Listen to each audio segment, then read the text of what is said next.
நான் சட்டமன்றத்தில் போன வருஷம் கவர்னர் உரையில பேசினேன். 2.25 மணி நேரம் சட்டமன்றத்தில் பேசினேன்.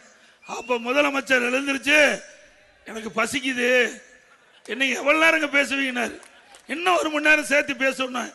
ஏங்க நீ இவ்வளவு பிரச்சனை சொல்லிக்கிறீங்க, இதுக்கெல்லாம் நான் பதில் தயார் பண்ணணும், போய் சாப்பிட வேணும், ஓய்வு எடுக்கணும்னாரு. ஆக திரு ஸ்டாலின் அவர்களே, சட்டமன்றத்திலேயே உங்களை விரல் விட்டு ஆட்டணும், சாதாரண நினைச்சுக்காதீங்க. உங்களால பதில் சொல்ல முடிஞ்சுதா? கடைசியில் இத்துடன் பேச்சை முடிச்சுட்டேன். ஆக தமிழ்நாட்டில் பிரதான எதிர்க்கட்சி என்ற முறையில் அதிமுக எதிர்க்கட்சி தலைவராக இருந்து இதுவரை எந்த எதிர்க்கட்சி தலைவரும் 2.25 மணி நேரம் பேசிய வரலாறு கிடையாது. அந்த வரலாற்றை நாங்கள் தான் படிச்சோம்.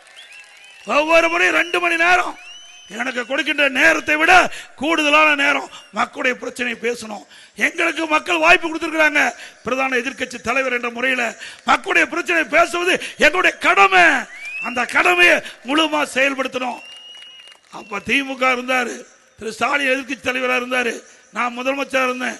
40 நிமிஷம் முடிச்சிருவார், அவ்வளவுதான் சரக்கு. வேற ஒண்ணா அண்ணா திமுகவில் விமர்சிக்க முடியல.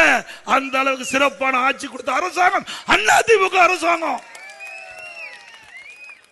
நல்லாட்சினா எடப்பாடியார் தான். வாக்களிப்பீர் இரட்டை இலைக்கே.